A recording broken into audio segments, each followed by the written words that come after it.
let it bang, bang.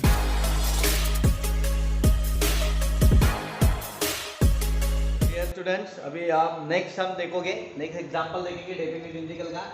Applications of definite integral का next sum है find the area of the region bounded by the curve x axis and the lines x is equal to minus pi by 2 comma x is equal to pi by 2 and function that is the curve y is equal to sin x। आपको पता है कि y is equal to sin x का कैसा है, 11th standard में आपने देखा होगा ट्रिग्नोमेट्रिक में कि इसका कर्व इस तरीके से रहता है, जो ओरिजिन में से पास होता है।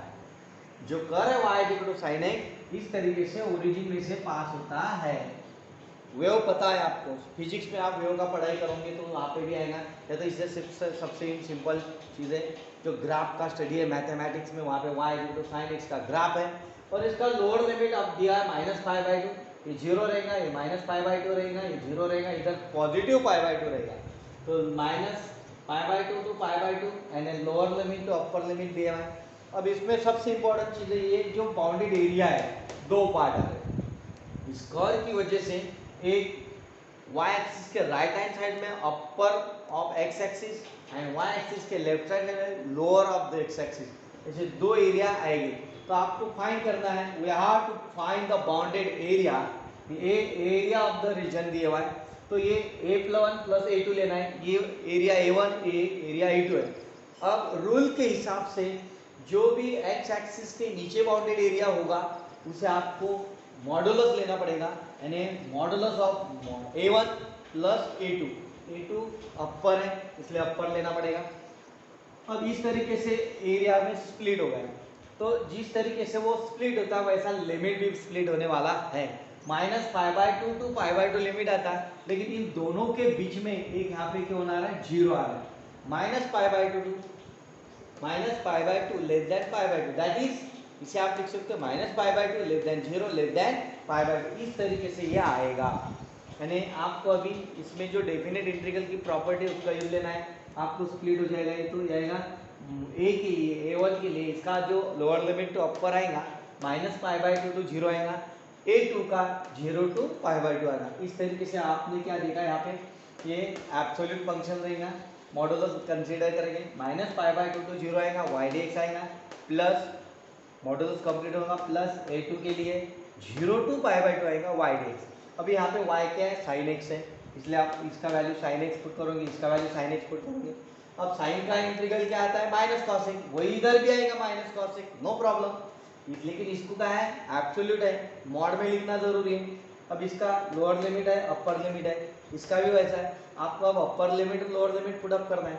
ये माइनस साइन ये पूरे फंक्शन का, इसलिए उसे कॉमन निकाल लिया, एब्सोल्यूट फंक्शन के अंदर लिखना है। लेकिन इसका अपर लिमिट है कॉस जीरो, 100% बीच में माइनस आता है, कॉस पाई बाई टू आएगा, लेकिन ये माइनस पाई बाई टू है, ये पूरा फंक्शन होगा, ये प्लस आ रहा है पे। अब इसका अपर लिमिट लिखेंगे minus cos of pi by two, ये फंक्शन का निगेटिव उसके साथ ही रखा।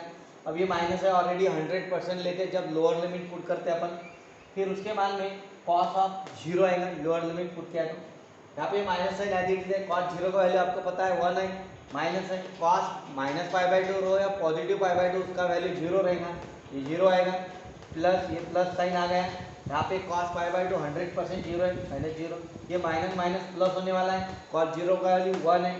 अब इसमें ये आएगा माइनस वन, एब्सोल्यूट में मैग्नीट्यूड ऑफ माइनस वन आएगा प्लस ये 1 आ जाएगा। अब ये मॉडुलस है, एब्सोल्यूट वैल्यू आएंगे इसकी 1, पॉजिटिव 1 आएंगी, नेगेटिव आएंगे नहीं, इसीलिए मॉड लिया। अगर वो मॉड नहीं लेते तो minus one plus one cut जाता था।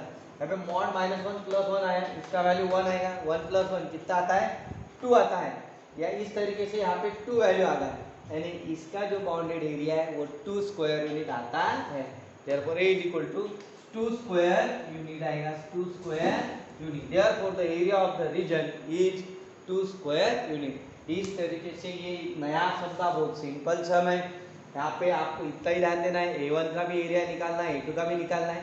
a1 का निकालते टाइम पे इसे एब्सोल्यूट ले लो, यानी मैग्नीट्यूड में लिखो, मॉडुलस कंसीडर करो, यानी उसका आंसर जो भी आएगा तो पॉजिटिव लेना है। अगर वो निगेटिव लिया तो आंसर जीरो आएगा, और एरिया तो ऑलरेडी दिख रहा है, आंसर अगर जीरो रहेगा। अगर आप ये मॉडुलस अगर देते नहीं है, आपने अगर मॉडुलस दिया नहीं तो आप इसे क्या करोगे, ये मॉडुलस अगर आपको दिया नहीं है तो इसमें क्या हो जाएगा कि ये -1 आएगा, ये -1 + 1 क्या हो जाता है, 0 होता है। तो इसलिए इस तरीके से मॉडुलस रहा तो उसे कंसीडर करने का नहीं, इसलिए मॉडुलस -1 है, ये 1 आएगा, 1 + 1 2 आता है, इसलिए इसका जो बाउंडेड एरिया है वो आएगा 2 स्क्वायर यूनिट। ओके, आशा करता हूँ कि आपको बहुत अच्छी तरीके से समझ में आया होगा और आप ऐसे ही एग्जाम्पल देखते रहेंगे। तो मैंने आपको बताया पहले भी, आप सब्सक्राइब करो, बेल आइकन को प्रेस करो ताकि आपको इस तरीके से इम्पोर्टेंट एग्जाम्पल आपको तुरंत मिलेंगे। Okay, bye.